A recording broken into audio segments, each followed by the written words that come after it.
Right, guys, we're back again, calling out this WEF tosspot because remember, this is where all your net zero con job crap actually comes from. Now, yes, we all know that Boris Johnson government loves its net zero push, and so will the next puppet that handed the keys to 10 Downing Street. At this point, you all know about that, so there ain't really much point me going over it, is there? Here, though, we have some WEF scumbags saying that fossil fuels like coal and gas are too cheap, and government should increase the price of them to save democracy. I'm sorry, I'm allergic to bullshit. Yes, apparently ripping off your citizens is how you save democracy these days, which I've got to say sounds kinda like a threat to any nation refusing their agenda. I mean, obviously the general public won't overthrow a democratic government for giving them cheap fuel or energy, would they? Now, the rich eco-tosspots like the WEF lot certainly would overthrow governments if they go against their plan, so yeah, it really sounds like a threat to me, I've got to say.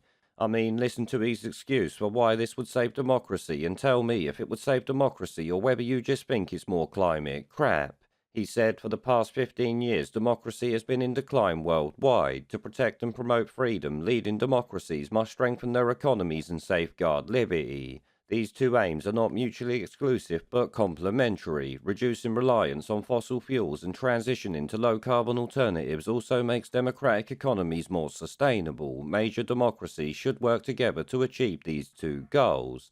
So that last bit there, I've got to say, likely means one world government nonsense, not mutual cooperation of independent states or anything like that. But the first bit about safeguarding liberties is true, I've got to say, but we do that by banning the WEF from our country and removing these corrupt puppet politicians from their office. Of course, the second part and his reasoning for doing it makes no bloody sense to me, so I'm keen to know if any of yous can figure out what he actually means and how it would even work. Having a low-carbon economy and using less fossil fuels will not save democracy in any sense of the word because they're energy choices and not something that affects countries' democracy or anything like that. In fact, that there is just pure bullshit, plain and simple, unless of course it was meant as a threat to the people in the know like I said. I mean, this bit here sounds like one to me also, so it could well be that.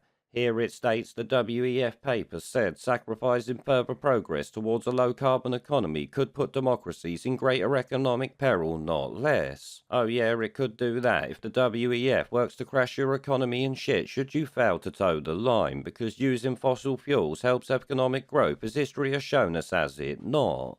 I mean, so far the net zero low carbon bollocks has only cost us money and freedom that I can tell, so saving democracy by upping gas prices is pure bollocks as you likely know. Oh, and remember, them upping gas prices means less food on your table and more bugs on your plate, which is obviously what they want.